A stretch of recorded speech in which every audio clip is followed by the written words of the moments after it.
trop de chichi à la fête à Noël au bois de Bouboum. Sophie, vous mettrez de l'eau à chauffer. C'est l'heure de mon infusion dépurative rectale à la bardane et au piment de Cayenne. Sophie? Sophie! Qu'est-ce que vous faites? Oh! Laissez-moi, professeur. Ce monde me désespère, je préfère crever tout de suite. Sophie, ça vous défriserait le pubis de respecter un petit peu mes affaires. Vous êtes en train de poinçonner mon bureau avec vos escarpins de pied. Et vous, ça vous arracherait le cul, un peu de compassion? Désolée, mais l'actu écologique, ça me donne envie de mourir. Sophie, là. Je sais ce qu'il vous faut. Vous savez ce qu'il vous faut? Ce qu'il vous faut, c'est une cure de... Bonne nouvelle!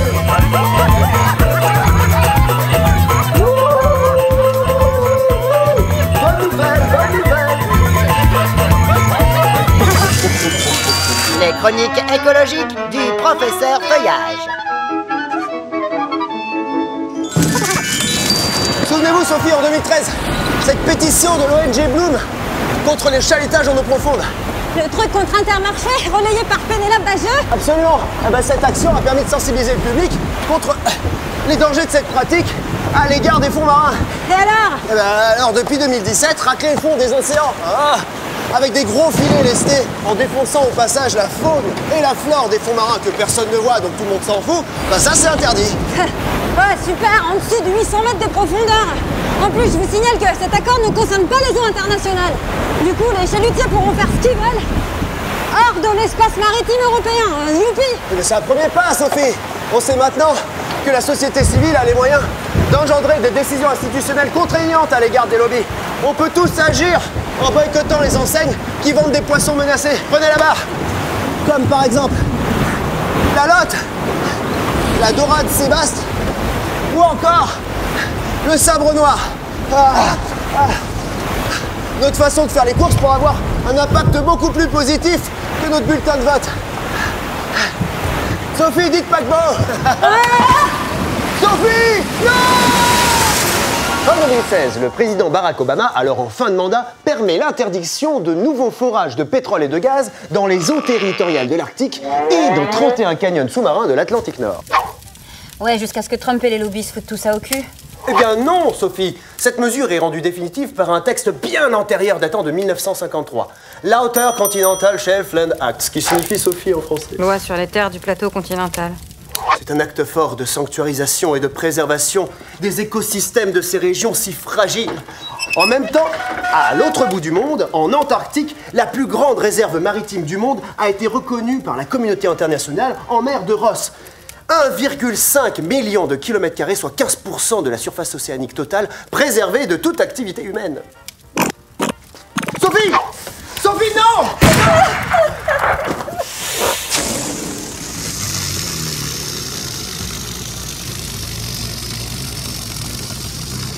Enfin, Sophie, on va vers le mieux, les choses s'arrangent, faites-moi confiance. Vous faire confiance? Mais vous êtes qui? Un expert? Un médium? Vous n'êtes qu'un vulgaire youtubeur. Vous habitez Champigny-sur-Marne et vous avez de l'eczéma derrière les genoux. Sophie, je ne vous permets pas. Je suis un éminent professeur. Mon cul! Écoutez-moi bien, ma petite Sophie. Vous étiez pas née que je baisais déjà votre mère. Dieu merci par le fion sans quoi vous pourriez être ma fille et je pourrais être ton père, alors un peu de respect, garnement. Pardon. Je suis désolée. Mais j'en peux plus de voir des blaireaux vidanger leurs bagnoles dans les ruisseaux. Tous ces gens plongés aveuglément dans l'obsolescence programmée, bouffer de l'huile de palme et cautionner la maltraitance animale. Ah! Quoi? La maltraitance animale. Ah! Le bah quoi? Alors voilà un terreau de bonnes nouvelles. Oh non. Oh, vous allez me parler du regain de population de tigres et de pandas. Vive le scoop.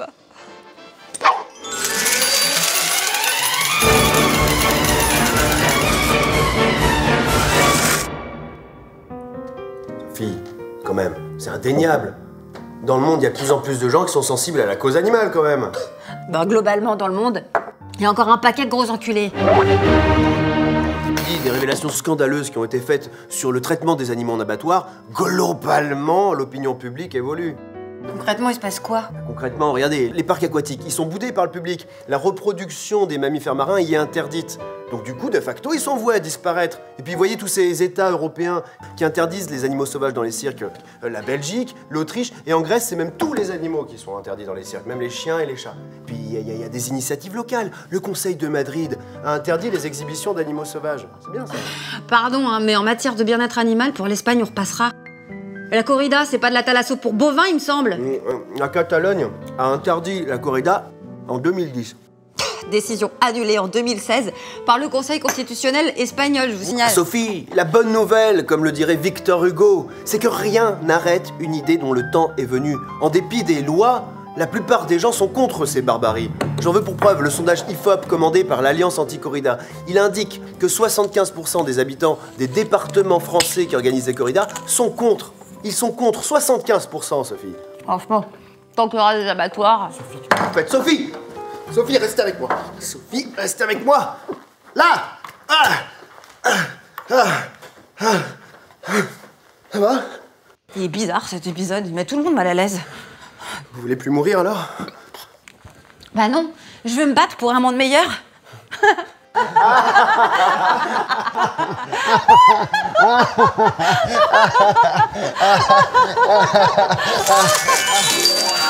Voilà mes petits chasseurs-cueilleurs. Bon, on va pas se mentir, ces milliers de bonnes nouvelles ne se font pas encore ressentir à l'échelle planétaire.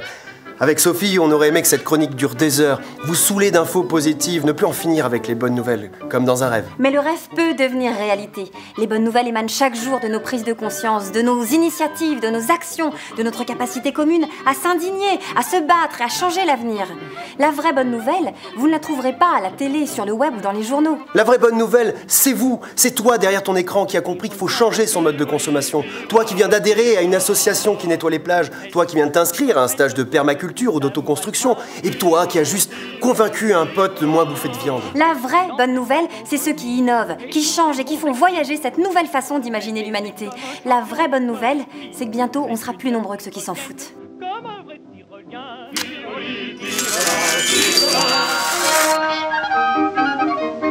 Sophie et Professeur Feuillage présentent l'Ecolobook, disponible dans toutes les librairies. Et n'oublie pas de t'abonner à la chaîne. Merci.